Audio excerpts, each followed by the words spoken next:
Hello, আসসালামু আলাইকুম। আশা করি সবাই ভালো আছেন, সুস্থ আছেন। তো ভাই আপনারা যারা খামার করেন তাদের খামার যদি ভাই দিন দিন লাভের বদলে ক্ষতির মুখে যায়, তাহলে প্রথমে ভাই আপনাকে ঠান্ডা মাথায় পরিস্থিতি বিশ্লেষণ করতে হবে। অনেক সময় খামারিরা মনে করে যে গরু আছে, ফিড আছে, বাজার আছে, তাই লাভ তো আসবেই, কিন্তু বাস্তবতা ভাই পুরোপুরি ভিন্ন।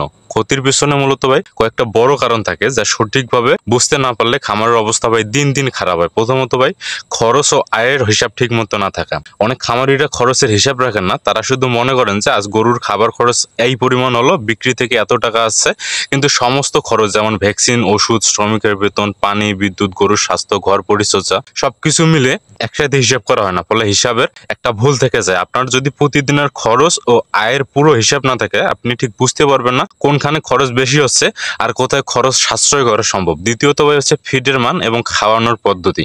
অনেক খামারিরা সস্তা ফিড কিনে গরুকে কম খরচে খাওয়ানোর চেষ্টা করেন, কিন্তু ফিডের মান ভালো না হলে গরুর দুধ উৎপাদন কমে যায়, রোগ হয়। আর খামারে দুধ উৎপাদনের হার কম হলে বাজারে বিক্রি হয় কম, এতে ক্ষতি হয়ে যায়। তাই ফিডের মান পরীক্ষা করা, সঠিক পরিমাণে খাওয়ানো এবং গরুর হজমের উপযোগী মিশ্রণ তৈরি করা অত্যন্ত গুরুত্বপূর্ণ একটা বিষয়। তৃতীয়ত হচ্ছে ভাই গরুর স্বাস্থ্য ব্যবস্থাপনা। অনেক খামারিরা রোগের লক্ষণ দেখা মাত্রই চিকিৎসা করেন না বা ভুল ওষুধ ব্যবহার করেন, ফলে একটা গরুর ছোট রোগ থেকে পুরো খামার ক্ষতিতে ফেলতে পারে ভাই। নিয়মিত ভ্যাকসিন, সময় মতো চিকিৎসা, ঘর পরিচর্যা, পরিষ্কার পানি, এই খাতগুলো নজর না দিলে রোগ ও মৃত্যু বাড়ে এবং ক্ষতি বৃদ্ধি পায়। চতুর্থ হচ্ছে বাজার ও দামের বোঝাপড়া। অনেক খামারি শুধু মনে করেন যে দুধ বিক্রি হবে আর আয় আসবে, কিন্তু বাজারে দামের ওঠানামা, মিডিয়াম বা পাইকারি বিক্রেতার চক্র, ক্রেতার চাহিদা সব বিশ্লেষণ না করলে বিক্রি কম হতে পারে। কখনো দুধ বেশি দামে বিক্রি হবে, কখনো কম। এই পরিকল্পনা না থাকলে আয় কম আর ক্ষতি বাড়ে। এছাড়া বাজারে বিক্রি করার সময় কাঁচামাল বা পণ্যের মান ঠিক রাখতে হয়।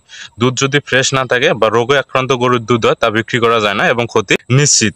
আরেকটা জিনিস হচ্ছে ভাই খামারের আকার ও উৎপাদন ক্ষমতার সঙ্গে সামঞ্জস্য না থাকা। অনেক খামারি খুব বেশি গরু কিনে ফেলেন, কিন্তু খাদ্য, শ্রমিক বা ঘর ব্যবস্থা পর্যাপ্ত থাকে না। ফলে খাবারের ব্যয় বেশি হয়, গরুর যত্ন ঠিক মতো হয় না, উৎপাদন কমে যায় এবং লাভের বদলে ক্ষতি হয়। ছোট খামারের জন্য কম গরু, ভালো ঘর, নিয়মিত খাদ্য ও যত্ন বেশি গুরুত্বপূর্ণ। এছাড়া খামারের স্থানও গুরুত্বপূর্ণ।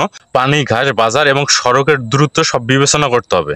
শ্রমিক ব্যবস্থাপনা আরেকটা গুরুত্বপূর্ণ বিষয়। অনেক সময় খামারিরা শ্রমিক ঠিকঠাক মতো নিয়ন্ত্রণ করতে পারে না। কেউ যদি সময় মতো না আসে, কেউ যদি গরুর যত্ন ঠিক মতো না নেয়, কেউ যদি ঘাস কেটে না দেয়, এতে খরচ বাড়ে, ঘাস নষ্ট হয় এবং উৎপাদন কমে। শ্রমিকদের দায়িত্ব এবং কাজের সময় ঠিক মতো নির্ধারণ এবং নিয়মিত তদারকি করা অত্যন্ত গুরুত্বপূর্ণ একটা জিনিস খামারে। আরেকটা হচ্ছে ভাই খামারের হিসাব এবং পরিকল্পনার অভাব। অনেক খামারি খামার শুরু করে শুধু গরু কিনে খাওয়াতে থাকে, কিন্তু সঠিক ব্যবসায়িক পরিকল্পনা বা মাসিক হিসাব রাখে না। মাসে কত খরচ হবে, কত দুধ বিক্রি হবে, কত লাভ আসবে, এই পরিকল্পনা না থাকলে ক্ষতি দেখা যায় ভাই। ফলে খামারি শুধু অনুভূতি বা অনুমান নিয়ে কাজ করে, বাস্তবতা থেকে অনেক দূরে থাকে। ঋণ ও পুঁজির ব্যবস্থাপনা থাকা দরকার। অনেক খামারি ঋণে খামার শুরু করে, কিন্তু ঋণ ফেরত দেওয়ার জন্য পরিকল্পনা ঠিক না থাকায় দৈনিক খরচও পূরণ হয় না আর ক্ষতি দ্বিগুণ হয়। তাই ঋণ ব্যবস্থাপনা এবং উৎপাদনের সঙ্গে মিল রেখে পুঁজির ব্যয় খুবই গুরুত্বপূর্ণ একটা বিষয়। এই কয়েকটা জিনিসের জন্য খামার লাভের বদলে ক্ষতির মুখে পড়ে যাবে। এছাড়া কিছু ছোট গুরুত্বপূর্ণ বিষয় আছে, যেমন পানি ব্যবস্থা, ঘাস সংরক্ষণ, গরুর ঘরের তাপমাত্রা নিয়ন্ত্রণ, নিয়মিত ওষুধ দেওয়া, দুধ সংগ্রহের পদ্ধতি। তাই প্রথম কাজ হলো খামারের সব খরচ, আয়, ফিড, স্বাস্থ্য, শ্রম, বাজার সবকিছু একবার বিশ্লেষণ করা ভাই। দ্বিতীয় কাজ হলো সমস্যা চিহ্নিত করা, কোথায় খরচ বেশি হচ্ছে বা কেন বেশি হচ্ছে, কোন গরু কম দুধ দিচ্ছে, কেন বাজারে বিক্রি হচ্ছে না, সবকিছু খুঁজে বের করতে হবে।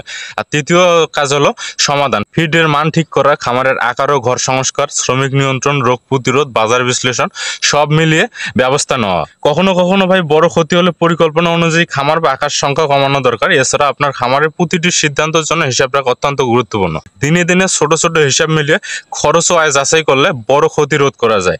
সবশেষে ভাই খামারকে ব্যবসা হিসেবে দেখতে হবে, শুধু অনুভূতি বা স্বপ্নে নয়। বাস্তব হিসাব, পরিকল্পনা, বাজার বিশ্লেষণ, খাদ্য ও ব্যবস্থাপনা সব মিলিয়ে কাজ করলে খামার লাভের দিকে যাবে, না হলে ক্ষতি বাড়বে। তাই ভাই আপনারা যারা খামার করেন, আপনারা অবশ্যই এই বিষয়গুলো ভাই মাথায় রাখবেন এবং আপনাদের কাছে যদি ভালো মনে হয় আপনারা অবশ্যই এই জিনিসগুলো ভাই ট্রাই করবেন। সবাই ভালো থাকবেন, সুস্থ থাকবেন। দেখা হবে আগামী ভিডিওতে নতুন কোনো জিনিস নিয়ে। সে পর্যন্ত আল্লাহ হাফেজ।